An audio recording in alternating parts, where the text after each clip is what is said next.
بسم اللہ الرحمن الرحیم۔ اللہ کے نام سے شروع جو بہت مہربان رحمت والا۔ سورہ نمل آیت نمبر 30، ترجمہ کنز الایمان۔ کلمہ طیب، لا الہ الا اللہ محمد الرسول اللہ۔ اللہ کے سوا کوئی عبادت کے لائق نہیں۔ حضرت محمد مصطفیٰ صلی اللہ تعالی علیہ وسلم اللہ کے رسول ہے۔ سورہ محمد آیت نمبر 19 اور سورہ فتح آیت نمبر 29، ترجمہ کنز الایمان۔ درود رضویہ، درود جمعہ۔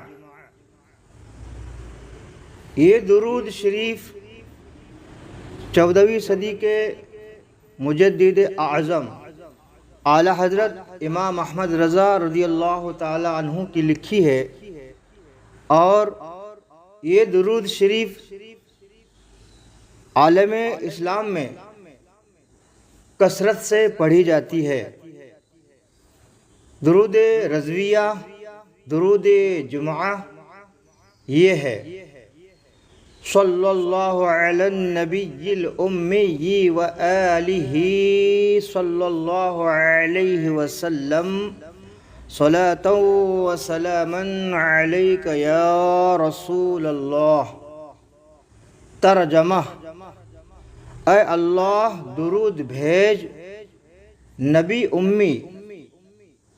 نبی کا معنی اللہ تعالیٰ کی طرف سے بھید اور غیب کی باتیں بتانے والا، اور امی کا معنی وہ دنیا میں کسی سے نہیں پڑھے بلکہ نبی کونین صلی اللہ تعالی علیہ وسلم کو پڑھانے والا۔ ان کا خود رب قدیر جل جلالہ ہے۔ اے اللہ درود بھیج نبی امی صلی اللہ تعالی علیہ وسلم پر اور ان کی آل پر رحمت نازل فرمائے۔ اللہ تعالی ان پر اور سلامتی، صلاۃ و سلام ہوں آپ پر اے اللہ کے رسول۔ اے رضا ہر کام کا ایک وقت ہے، دل کو بھی آرام ہو ہی جائے گا۔ کام او لے لیجئے تم کو جو راضی کرے، ٹھیک ہو نام رضا تم پہ کرو رو درود۔ سوانح کربلا۔ مصنف سید المفسرین صدر الافاضل علامہ سید نعیم الدین مراد آبادی رضی اللہ تعالی عنہ۔ پیش لفظ: اللہ جل جلالہ کی راہ میں، راستے میں ہمارے اسلاف کرام و بزرگان دین رضی اللہ تعالی عنہم کی پیش کردہ قربانیوں کے سبب ہی آج دین اسلام کا یہ چمنستان سرسبز و شاداب ہے۔ ان نفوس قدسیہ کو پیش آنے والے مصائب و آلام کا تذکرہ بڑا دل سوز جاگداز ہے۔ بالخصوص میدان کربلا میں اہل بیت اطہار رضی اللہ تعالی عنہم نے جو مصیبتیں جھیلے ان کا تصور ہی دل ہلا دیتا ہے۔ جفاکاروں، ستم شاعروں کو کوفیوں نے جس بے مروتی اور بے دینی کا مظاہرہ کیا، تاریخ میں اس کی مثال نہیں ملتی۔ خود ہی حضرت امام علی مقام حسین رضی اللہ تعالیٰ عنہ کو صدہا بار بار درخواستیں خطوط بھیج کر کوفہ آنے کی دعوت دی، اور جب امام علی مقام رضی اللہ تعالیٰ عنہ نے ان کی زمین کو شرف قدم بوسی عطا فرمایا، یعنی امام علی مقام رضی اللہ تعالیٰ عنہ کوفہ والوں کے خطوط کے ذریعے کوفہ تشریف لے گئے تو بجائے استقبال کرنے کے وہ امام علی مقام کے خون کے پیاسے ہو گئے۔ مسلح لشکر لے کر، یعنی ہتھیار بند لشکر لے کر آپ کے صدے رہا ہوئے، نہ شہر میں داخل ہونے دیا، نہ ہی وطن واپس لوٹ جانے پر راضی ہوئے۔ حسینی قافلہ کو ریگزار کربلا میں اقامت پذیر ہونا پڑا، یعنی میدان کربلا میں رکنا پڑا۔ قورے باطنوں نے نہر فرات کا آب روا، یعنی نہر فرات کا پانی خاندان رسالت پر بند کر دیا۔ اہل بیت کے ننھے چھوٹے حقیقی بچے تشنا لب ایک ایک پانی کے قطرہ کے لیے تڑپتے رہے۔ چھوٹے چھوٹے بچے اور با پردہ بیبیاں سب بھوک و پیاس سے بیتاب و ناتواں ہو گئے تھے۔ تیز دھوپ، گرم ریت، گرم ہوائیں اور بے وطنی کا احساس الگ دامن گیر ہے۔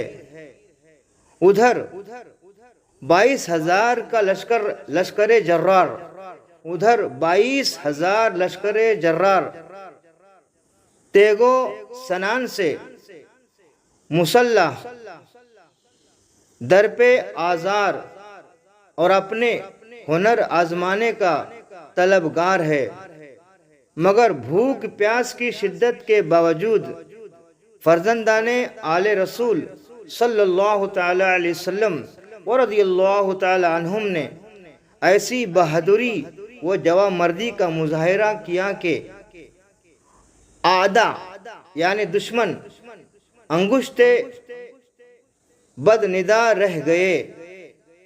کئی یزیدیوں کو ہلاک کرنے کے بعد خاندان امام علی مقام رضی اللہ تعالی عنہ کے نونہال دادے شجاعت دیتے ایک بعد دیگر شہادت سے سرفراز ہوتے گئے۔ عزیز و اقارب، دوست و احباب، خدام و موالی یعنی رشتہ دار، دل بند و جگر پیوند، سب نے آئین وفا ادا کر کے حضرت امام عالی مقام امام حسین رضی اللہ تعالیٰ عنہ پر اپنی جانیں قربان کر دی، اور اب سیدنا امام الانبیاء صلی اللہ تعالی علیہ وسلم کا نور نظر فاطمہ زہرا رضی اللہ تعالی عنہ کا لخت جگر خلیفہ چہرم حضرت علی مرتضی شیر خدا رضی اللہ تعالی عنہ کے دل کا چین بے کسی و بھوک پیاس کی حالت میں آل و اصحاب کی مفارقت کا زخم دل پر لیے ہوئے شمشیر بکف ہو گیا، یعنی ہاتھ میں تلوار ذوالفقار لی، اور اس کمال مہارت و ہنرمندی سے مقابلہ کیا کہ بڑے بڑے ناموران صف شکن کے خون سے کربلا کے تشنا ریگستان کو سیراب فرما دیا، اور لاشوں کے انبار لگا دیے۔ ناموران کوفہ کی جماعتیں ایک حجازی نوجوان کے ہاتھ سے جان نہ بچا سکے، بالآخر تیر اندازوں کی جماعتیں ہر طرف سے گھیر آئے، اور امام تشنا کام کو گرداب بلا میں گھیر کر تیر برسانے شروع کر دیے۔ تیروں کی بچھاڑ میں اور تلواروں کے انبار میں اور نیزوں کی بارش میں نورانی جسم زخموں سے چور چور اور لہولہان ہو گیا۔ ایک تیر پیشانی اقدس پر لگا، ماتھے پر لگا، اور امام علیہ مقام گھوڑے سے نیچے تشریف لے آئے۔ ظالموں نے نیزوں پر رکھ لیا، اور آپ یعنی امام علیہ مقام امام حسین رضی اللہ تعالیٰ عنہ شربت شہادت سے سیراب ہو گئے۔ اس معرکہ ظلم و ستم میں اگر رستم بھی ہوتا تو اس کے حوصلے پست ہو جاتے اور سر نیاز جھکا دیتا، مگر فرزند رسول صلی اللہ تعالی علیہ وسلم کو مصائب کا مصیبتوں کا ہجوم اپنی جگہ سے نہ ہٹا سکا، اور ان کے عزم و استقلال میں یعنی ارادے میں فرق نہ آیا۔ حق و صداقت کا حامی مصیبتوں کی بھیانک گھٹاؤں سے نہ ڈرا، اور طوفان بلا کے سیلاب سے اس کے پائے ثبات میں جنبش بھی نہ ہوئی۔ راہ خدا میں پہنچنے والی مصیبتوں کا تکلیفوں کا خوش دلی سے خیر مقدم کیا۔ اپنا گھر لٹانا اور اپنے خون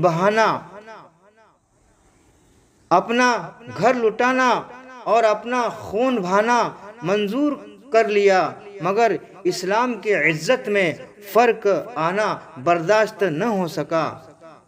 سر و تن کو خاک میں ملا کر اپنے جد کریم صلی اللہ تعالی علیہ وسلم کے دین کی حقانیت کی عملی شہادت دی، اور ریگستان کوفہ کے ورق پر صدق و امانت پر جان قربان کرنے کے نقوش ثبت فرمائے۔ استاد زمن مولانا حسن خان بریلوی رضی اللہ تعالیٰ عنہ فرماتے ہیں، گھر لٹانا جان دینا کوئی تجھ سے سیکھ جائے، گھر لٹانا جان دینا کوئی تجھ سے سیکھ جائے، جان عالم ہو فدا اے خاندان اہل بیت، جان دینا جان عالم ہو فدا اے خاندان اہل بیت، جان عالم ہو فدا اے خاندان اہل بیت رضی اللہ تعالی عنہم۔ برادران ملت، اہل سنت مسلک اعلی حضرت بریلوی بھائیوں، واقعہ کربلا سن ہجری 61 ماہ محرم الحرام میں پیش آیا۔